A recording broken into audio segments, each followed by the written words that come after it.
welcome to Concrete Conversations, the Indian real estate podcast. I'm Yash. And I'm Akshay, and we're the hosts of the show.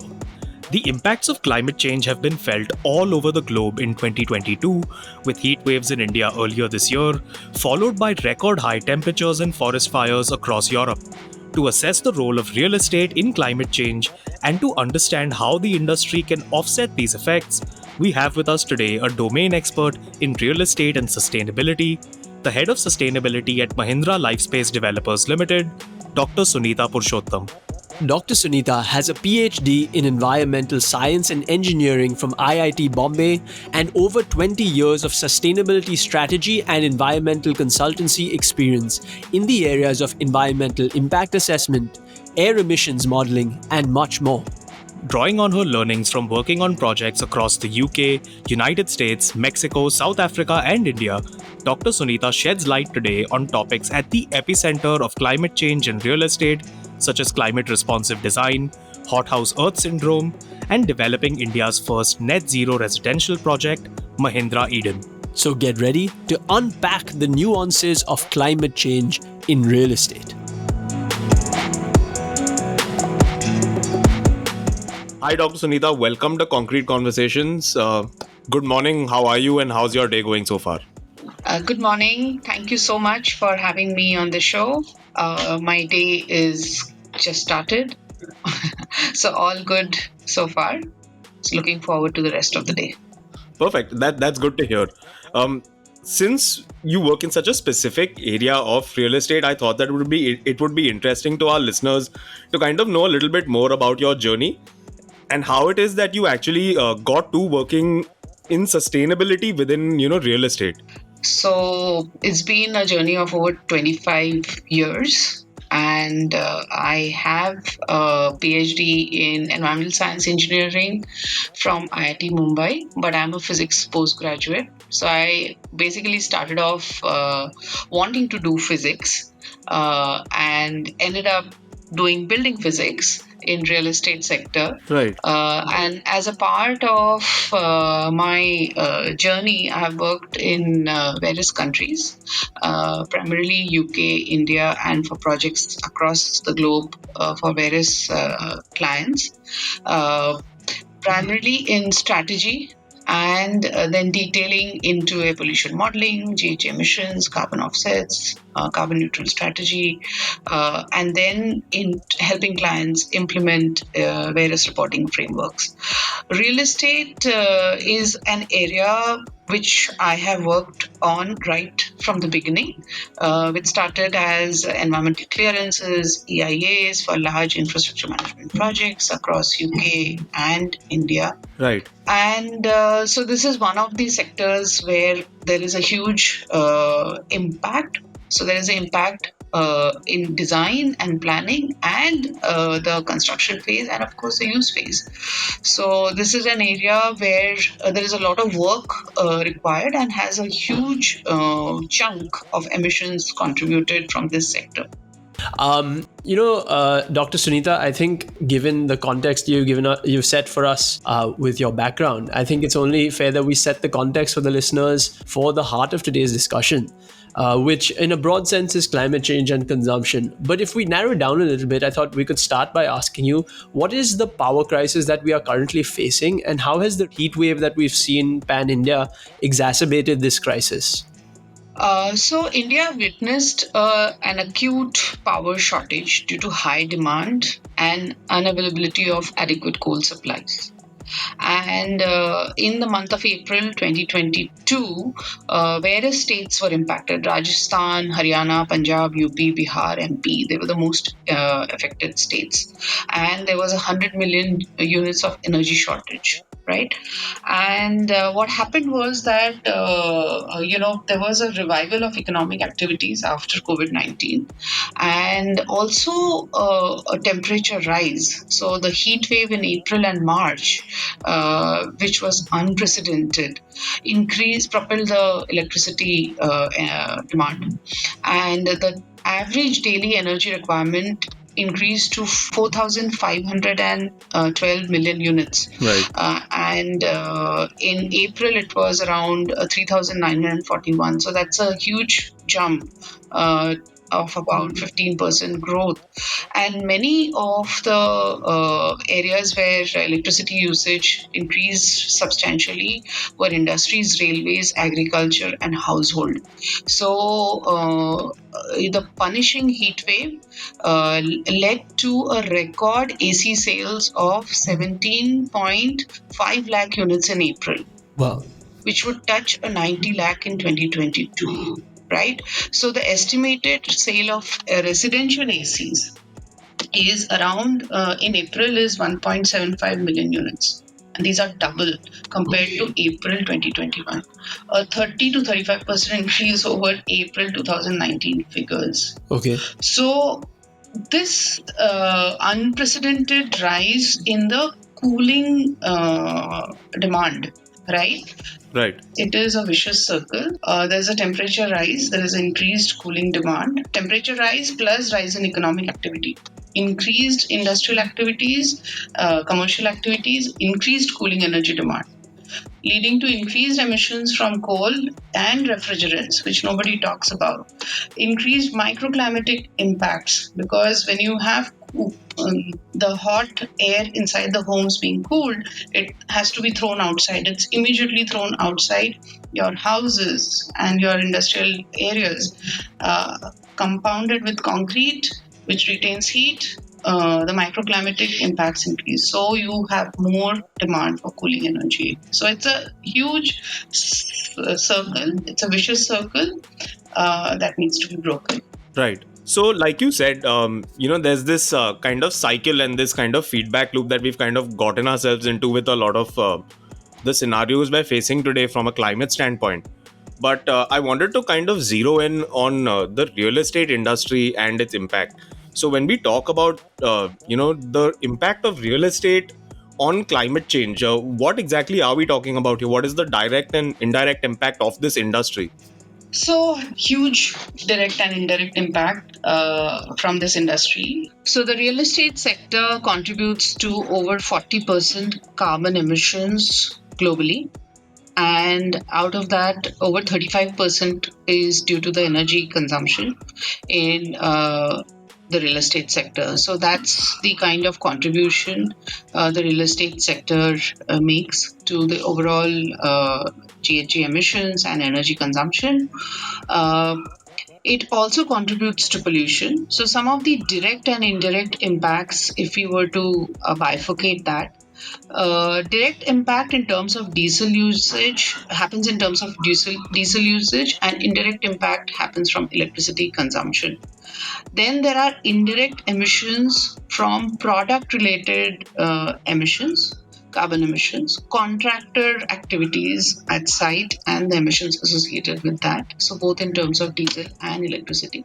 Upstream and downstream transport, waste generation, employee commute, business travel, and the most important is the product use phase emissions. So these are conceptually the direct and indirect impact of the real estate industry on climate change per se, in terms of the impacting the GHG emissions. What this does actually is it helps us understand what are the activities in the scope of a developer, what are the activities in terms of scope of the design architectural team, what are the activities in scope of suppliers who supply materials, and the activities in scope of the contractors. So and of course associated transport related emissions. Right. Dr. Sunita, I think before I ask you the next question, which is an obvious follow up to what you've just said, I thought we could quickly define a couple of terms that will be critical to our conversation today. The first one is, what is net zero? And the second one is, what do we mean by the term carbon neutral? Okay, so net zero has another word associated with it. So it can't be net zero on its own. We have to define what is net zero. Okay. So we can define net zero energy, we can define net zero water, we can define net zero waste. Right. And then there are criteria at arriving at net zero energy, water, waste, right? In net zero energy, the idea here is that the energy we use is completely sourced from renewable energy. This renewable energy can be on-site and off-site. How do we make that happen? We make that happen through reducing the energy consumption in the first place through various interventions. Then look at energy efficient equipment, and then look at the renewable energy integration.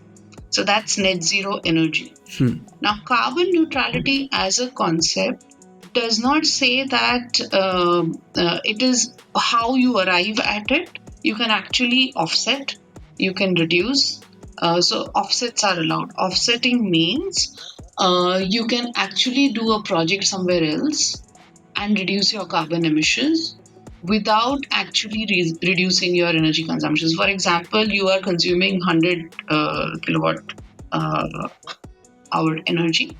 You can actually have an associated calculation of carbon emissions associated to that consumption and reduce that much emissions associated with the electricity consumption. So that through offset. So carbon neutrality as a strategy becomes robust if you align it to science-based targets, which then want you to reduce the absolute emissions associated with your energy use and diesel use and your activities. Understood. I think it's very helpful to have that distinction as we go forward in this conversation. And then coming to what you said about net zero, obviously you said it has to apply to something or some product. So can you tell us about in the wake of this increased energy consumption and the impacts we're seeing from real estate on climate change, what is climate responsive design for homes? And is the end product what you would actually call a green home, or is that a separate term altogether? So yeah, we are the ESG domain and the sustainability domain is known for a variety of terms, which can be really confusing for normal consumers. So it's important that we break these terms down. So climate responsive design approach is different from a green home. It is an enabler. So a green home has wide variety of aspects where climate responsive design is used to make it green, right? One of the areas of green. So a green home will have several areas of intervention. So I will say divide it into 5 areas of intervention, 5 or 6. One is how is the site and what do you do in terms of the site selection, the site criteria, and so on. So are you preserving the natural contours? How much greenery you're going to preserve? What kind of landscape? Is it close to public transportation? Are there amenities nearby? What are you going to do to the soil and so on? So site and site related criteria are very, very important. Then we have another important area which is around energy, waste, water, indoor air quality, and all of these are the key areas of defining how your home can be green. Right? Whereas climate responsive design will help you design thermally comfortable homes that do not have to rely on external cooling or lighting during the required time periods. Okay? So that is the difference between climate responsive design and a green home. So green home is very, very holistic, right? It also goes into, okay, what materials? So I missed that. What materials that you have to use? Where is the material coming from? And so on. So climate responsive design is an approach that helps you influence 2-3 areas like, the site, the energy consumption, the materials. That's also influenced by the climate responsive design approach. So, Dr. Sunita, now that we've kind of understood the terms and the theory when it comes to net zero and carbon neutrality, and where we've kind of looked at the on-ground approach in terms of climate responsive design, I thought that we could understand all of this through the perspective of a project And with that in mind, I wanted to ask you about Mahindra Eden, which is India's first net zero project. So at the planning stage, at the inception of the project, um, what kind of differences were there compared to a normal project in terms of approvals, or like we spoke about before, the design philosophy, finding the right consultants? What were the differences between this and any other project that you guys do? Okay. So, like I mentioned before, climate responsive design is to design for least possible air conditioning and no artificial lights during the day. So, what we need to do is to look at how the building is oriented in the first place. This will help minimize the solar radiation ingress through the windows in summer and minimize heat gains through the walls and roof. And if we were to use this design philosophy, it really helps in setting the tone for climate responsive design, because if we do an analysis of the sun path in India, and what we have found is that the north-south orientation, long face north-south orientation, really helps. The other factor that needs to be taken into account as you start defining the windows is the window sizing. So, larger the window size, the more the heat gain, without compromising on the light triangle that enters into your home. And define the wall to window ratios right at the design stage. In fact, window shading is important, and so minimizing the east and west exposure and shading the facade is very important, right? Natural ventilation is key, and designing for adequate daylight. Wall and roof materials are very, very important. So this has to be defined right at the design stage. Right. So it was an iterative process. This is called as integrated design approach, where all stakeholders would mean the design team, the projects team, the procurement team would sit together. The MEP team would sit together and understand what is the impact of the design and what we are thinking in terms of materials, right? So a normal wall would absorb a lot of heat radiation. We have tried to do a solar reflective wall here on the affected walls, reflective paints on the roof. So these insulation materials are taken into account. A lot of analysis is done. So climate, sun path, solar radiation analysis, shading analysis, CFD analysis to understand the wind flow, and comfort analysis. So this is different. Normally projects don't do that. So these simulations help. Apart from that, renewable energy resource assessment is done, whether the renewable energy can be utilized, what is the shading and how the siting should be, and then the cost benefit analysis. So this is different from a normal process, because and therefore sustainability takes effort. It is getting all stakeholders on board, explaining to them the business case, understanding from them what are their challenges, because we have tried to influence the building facade, the architectural design, the entire fenestration, materials, the roofing material, the walling material. So overcoming all the areas of conflict between various teams, and then coming up with this approach that is different from a normal design, building design.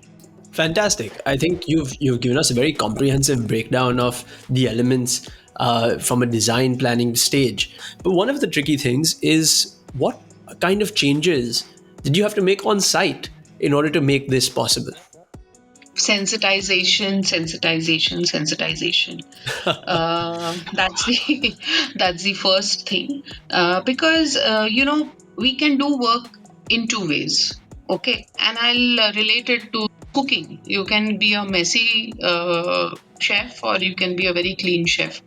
Okay, so cleaning as you go and keeping things segregated, wiping surfaces down, is what an organized chef does. Uh, Doing the same for a construction site means following the SOPs on ensuring that you are on a regular basis sprinkling water for dust settlement, covering loose dirt with you can do mulching, ensuring the plants are there. They also catch a lot of dust, so ensuring retaining the trees at site helps in reducing the dust significantly. uh, the other thing that people don't think about is the vehicles coming in and out also rake in a lot of dust, both inside and outside, because they go out caked with mud. So cleaning washing the wheels is very important. So we have installed wheel washing facility so that they don't rake out the dust as they go. We have also done this intervention across sites, is that we look for the PUC. No PUC, no entry. Right. Right. And that's the pollution under check. So that needs to be taken. That's part of the larger responsibility that developers should exhibit in keeping the value chain clean and the construction activities, and mitigate the impact of air pollution during construction. Right. Dr. Sunita, now that we've spoken into the amount of work and attention to detail that goes into a project like this, whether it's in the design phase, like you said, solar reflective paints and even fluid dynamics analysis to see wind flow. So with all of that in mind, I wanted to ask you: is there some sort of trade-off between the cost of construction involved here and actually implementing sustainability measures? And if there is a trade-off, what exactly is it here? So I think we must change the language a little bit here. Right. And the reason is one must not look at this as a trade off at all in terms of cost, because many of the things that I spoke about is required to be done by law. Right. It has to be accounted for as a part of the environment management and mitigation plan. So, in terms of cost, I think one must have a very disciplined approach in terms of bifurcation of incremental efforts versus what actually is expected of a development activity, right? So, we have taken that approach. We've said, okay, what is it that is required by the law and is already part of my environment management plan, and what is not part of it over and above is recorded separately. For example, we chose to do SRI paint, high performance glass, the kind of the renewable energy component that we decided to put on this project were accounted separately. Right. So, net zero energy, waste, and water buildings offer a feasible way to reduce energy consumption.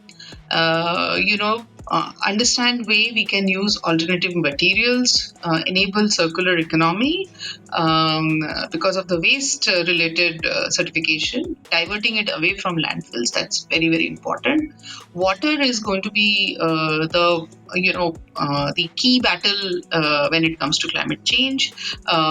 So net zero water will enable water security, and all of this will enable a lifetime climate resilient way of living with reduced maintenance costs.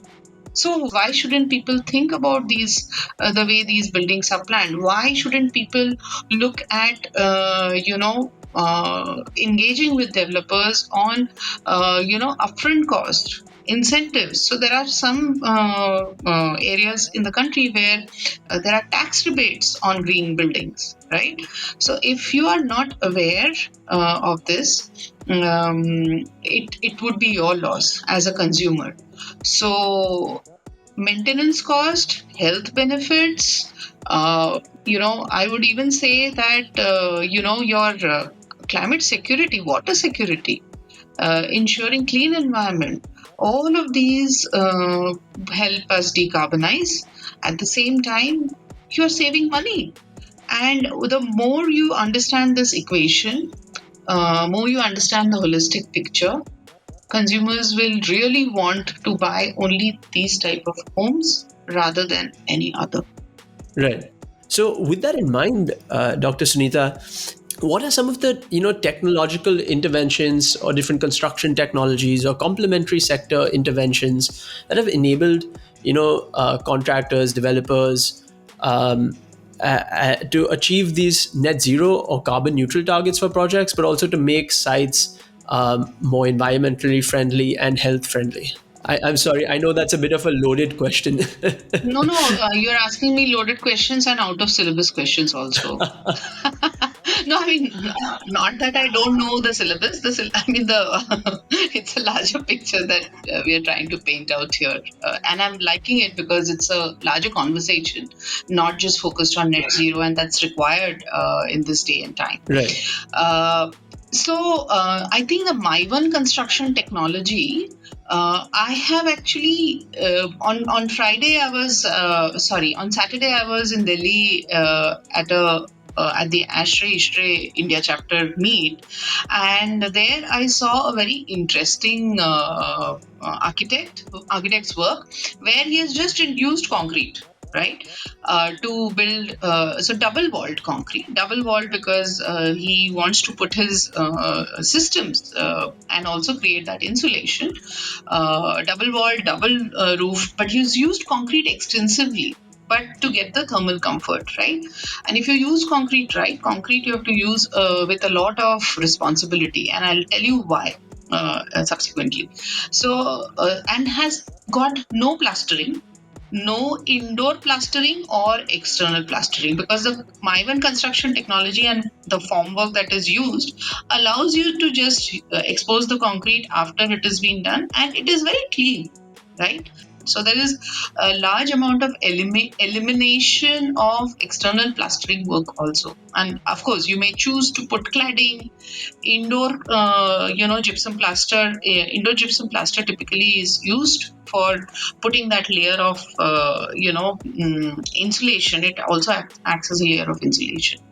Uh, so concrete itself and the construction technology now, it eliminates the work around plastering, but it also depends on how the developer or the architect is planning to use the building form, and what are the design requirements of that building. That is there is stain form construction technology which we have also experimented, which is actually a layer of plastic in which concrete is poured, right? That is another where all the MVP services are also in predefined areas. Okay, so that stain from form technology also that is being experimented, which could potentially reduce the amount of work that is required post the buildings and the roofing material are made, and could have the ability to handle the associated finishing related aspects that lead to air pollution impacts. However, like I mentioned, that we have to use it with a lot of responsibility. We have to ensure that the insulation and the wall thickness is such that the desired thermal comfort is obtained, and that is defined by a parameter called U value, right? So this U value is critical, and it can be impacted by the concrete mix. It can be impacted. So if you're going to use agrocrete or AAC blocks, it can be impacted by what materials you're going to be using. So this is an area of opportunity and an area of responsible use, which can have an impact on better during construction.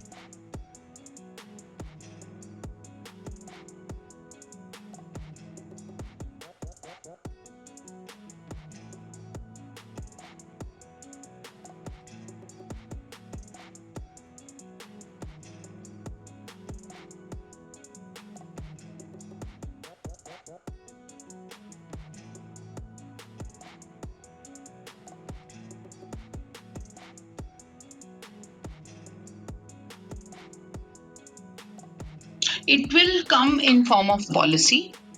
It will come. It is already, we are looking at the Econiva Samhita, the ECBC code for the residential may get notified. This will have an impact on the wall thickness, the skin of the building, the size of the windows, and so on. So it will come in deeply. Climate responsive buildings have to happen because demand reduction can't happen otherwise. You really need to have better buildings. Okay, you can't put solar and say, I'm going to source everything from the renewable energy and then I'm good. It is not the case. If you have to be good, you have to exhibit the discipline of having a better building design, right? So the policy interventions are expected to kick in. It will kick in a wide variety of ways. And that would be the only way to help India reach its commitment and better it. Otherwise, we are in that vicious circle and descending very quickly into hothouse earth. Right. I think with that in mind, any tangible takeaways for individuals looking to live a more net zero lifestyle on a day to day basis? Lots. So the same principles apply: reduce, reduce, reduce. Right. You don't need many of the things which we call as aspirational. They neither bring you happiness nor joy. It is momentary, and therefore reduce as much as possible. It has a knock-on effect on children because they also become better citizens. So reduce is the first step.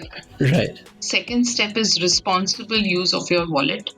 What you choose to buy should not have an environmental impact. So it could be your clothing, it could be your white goods, it could be your food that you consume, the cosmetics that you choose to buy or not buy, okay, the cleaning products within your home, or choosing to buy organic food from local farmers, encouraging art and craft, encouraging our local artisans for daily needs, and creating a lively community ecosystem. Choosing who to buy from. So, for example, if you choose to buy from big brands, what do they do? Questioning them, reading the labels to understand, okay, what is there in this product that could potentially have an health impact. You can start there, right? And I know that people don't have that much time, but it is worth your effort. There are many ways of living low carbon, segregating your waste, composting at home, nurturing your greens. All are ways of low carbon living. Right. And of course, we can always argue that, I have not done enough. Yes, nothing is enough. But use your money power to vote for the right products. Right. And I think a lot of these individual actions kind of bring us to the last question I had in mind, which was that, we've been talking about so many different ways of actually looking at, real estate and construction from this net zero or sustainability standpoint. What I wanted to ask you is that the way things are today, in a way, the growth of industries like real estate is kind of coupled with emissions. As we construct more houses that we're going to need in India, emissions also increase with it. So I wanted to ask you, what are the ways in which we could perhaps decouple the growth of real estate industry or the growth of our economy in general with the growth of emissions as well? Can we decouple those two things? Yes, we can. Simple mechanisms are exploring the net zero certifications that will help us get there in terms of what actions we need to take as we are developing these properties. It will help us define the roadmap for decarbonization within our sector. Look at our own operations, offices, and so on. So, align to science-based target. Do the certifications. That's the first starting point. Do the green building certifications. It's a great starting point for better homes. Follow the law, and follow. Even if you were to look at your environmental conditions that are there in your clearance, that will go a long way.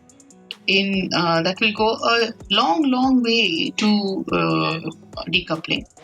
Fantastic. Dr. Sunita, thank you so much for the positive message you shared with us and all the insights you've given us on the environmental impact that real estate has, and also tips and tricks that we can use to make our own lifestyles a little more net zero and more environmentally friendly. I'm sure the listeners will have a lot of information to derive from in this episode and a lot of takeaways for them. Thank you, Dr. Sunita.